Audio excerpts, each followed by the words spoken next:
What is your next brilliant thing, Jessie? So my next brilliant thing is a classic book. Yeah. We're Going on a Bear Hunt by Michael Rosen, who I think is the most amazing man.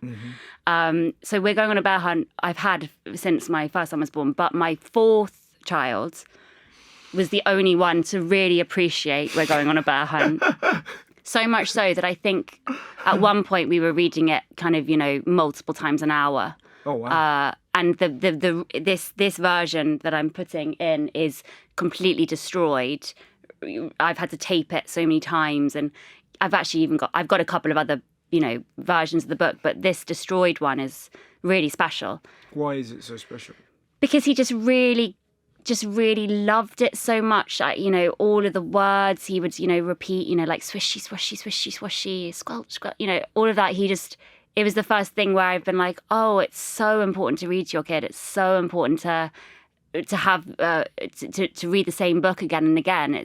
I've always got so bored. But this is the one time where I've been like, oh no, I could do this forever. And when he stopped, when he gave it up, That must have been heartbreaking. it was actually really heartbreaking because it was like, oh, I haven't read it in a couple of hours. Oh, I haven't read it in a couple of days. Oh, I haven't read it in a week. And then you're on to the next phase and you're on to the next book. And then they're a year older and now they want me to read comics. It's like comics are the worst thing to read because obviously you've got to do all the voices and I can't commit. So now they want me to read comics. Yeah. What kind of what kind of comics are we dealing with? So Hulk. Oh, right. So you've got that's Spider-Man. Just I love all of that kind of stuff. I'm completely fine for them to do superheroes and comics, but I don't want to get involved. Yeah. The Hulk's a tricky role to play. He loves the Hulk. And you've got to really give us some stick. Yeah, I won't ever do voices. Like, Alfie's really good at doing voices and committing. I am terrible. I've actually found it quite liberating recently, even in the park and stuff. Mummy, can you play with us? Mummy, can you do this? And I was like, no, sorry, I can't. I'm not going to play. And it's so great. I know that sounds really mean, but it's just not what I can do. I'm not a good player. Right, I can't play. And for years, I felt so much guilt about it. What do you mean you're not a good player? That surprises me. I just can't do the... What we do, so hide and seek. I mean, I could do a hide and seek, but I'm not going to be like, the wolf. And I'm not going to do the voices, and I'm not going to be the baddie, and I'm not going to so I've got boundaries now because I know I'm really good at other signs of parenting. Yes. But that is one side of it that I just find really difficult and I don't enjoy it. Squeeze milk out of his tits? No, exactly. No. Can he wrestle them? Yes. Oh, yeah. He can wrestle them. Yeah. And that's what he does. I'm not going to do that. I know what I'm good at and I know where it just exhausts me too much. And I also read that up until 6, boys just need their mums. They're obsessed with their mums. But from 6 onwards, it's the dad's job. The dad is so much more vital from 6 onwards. I mean, obviously it's different for every family, but I've definitely seen that my oldest boy he really doesn't need me anymore for anything. He's completely fine. He can cope. Is it all boys you've got? 3 boys and 1 girl. Right. So the 2 youngest are boys, and it's basically every day is like the flat is a boxing ring. Yeah. So much so that I've had to buy so much padding. Like the entire flat is a soft play centre. Like I bought a mat that is it's specifically for boys so that they don't get brain injuries in the day from fighting. Yeah. It's like they are so violent. Yeah. And it's like I'm not a violent person. I have no idea where it's come from. It's innate. Yes. Some boys are just pushers. Little. I think so. Because you've got so many kids. Did you think about sort of just sellotaping stuff around the boys? So the boys bounce against the flat rather than the other way around. Do you know what I mean? That's a good idea. It sort of makes sense. I didn't think about anything when it comes to parenting before I did it. Get though. Do you know what I mean? If you're like, it's just easier this way. It's quite funny seeing people come into the flat and looking around and being quite horrified just by the decor, because it's like going into CBeebies land. It's just there is no trace of an adult there, apart from a few, some books. There is absolutely nothing in there that suggests that adults have a nice time living there. But it's like you've got Neverland in your house. But it's only because we're living so ridiculously at the moment. When my dream is to have a space that is for adults, it has been so long now, I can't even imagine. It's so funny how different, like, dreams change so rapidly when you have kids.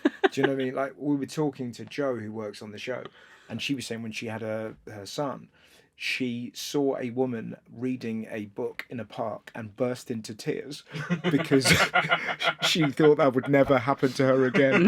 And do you know what I mean? It's like, that became her dream. Yeah. Of like, I'd like to sit down and read in a park. Reading is something that just I fantasize about, having the time to read and not falling asleep. The only time I have to read is... It's so funny. Books become like fentanyl. That you're like 3 sentences in and you're like, oh, well, that's that then night. And it just drifts. It's just time. Like, I arrived 10 minutes early for this, and I was like, well, I need to be doing something with this 10 minutes. I can't just have 10 minutes. Yeah. And I was like, oh, I'll go in because it's so pretty. I went and I was like, oh, I could stand just by the balcony. I could just stand and look out at things. Yeah. I could do that for a couple of minutes of free time. Yeah. And I felt so wrong. I felt like I had escaped. Well, I saw you and I was like, is she doing I'm a Little Teapot? We were like, the fuck is that? It was so weird. Did you see me walking around? I had no idea what to do. I really like watching people. Right, one of the you're up there, but that gesture was very strange. But it's like a superhero without a cape. What is the next brilliant thing, Jessie? Well, the next brilliant thing is a photograph taken on one of those instant, disposable cameras. Wonderful things. Amazing. And we went through a phase, me and my sister, maybe in around 2018, 2017, of doing these photos. And it was a period of a lot of change for me and my sister and our relationship. And we were having huge fights at the time. We've settled down, thank God. But she took these photos of me at the Children's Museum in Bethnal Green with my kids. Really lovely photo of me and my oldest two. And when we had this fight, we had a major fight soon after. And then I found that she had crossed out my eyes with a black biro of all the photos of me around that time. And it was just so ridiculous that she had done that at her age. How old was she at the time? She must have been like 20, 21. Yeah. 20, 21. I'm 10 years older than her. What were the fights about? Oh, just always to do with like... I don't even know. Jealousy both ways, usually vanity stuff, us criticising how we look, just like the most basic cliche sister stuff. Right. That we at the time thought was kind of, poetic, but actually no, it was just really basic stuff. Right. But we've developed a lot, and we now find that stuff really funny, and that era of our relationship very funny, and so juvenile. But I actually am quite fond of the photo now because it's got my crossed out eyes. I think I was a bit of a bitch actually, and I think she was too. But I really do have. I think I've developed since, and I think the photo kind of reminds me to be a little bit more careful with my words. Right. Because I think I'm quite blunt. Right. And I did hurt her a lot, I think, over the years, and her too. But it reminds me just to be careful with the people that you love, and to, even though the photo is, arguably ruined, it actually fills me with love, because you don't really fight like that unless you really love somebody. Yes. It's very interesting, isn't it, about being careful with your words around the people you love, because when you're with the people you love, you can relax to the point that you don't try, and you sometimes sort of they spend time with the very worst of you. Do you know what I mean? Yeah. When actually you should be the best around the people you love.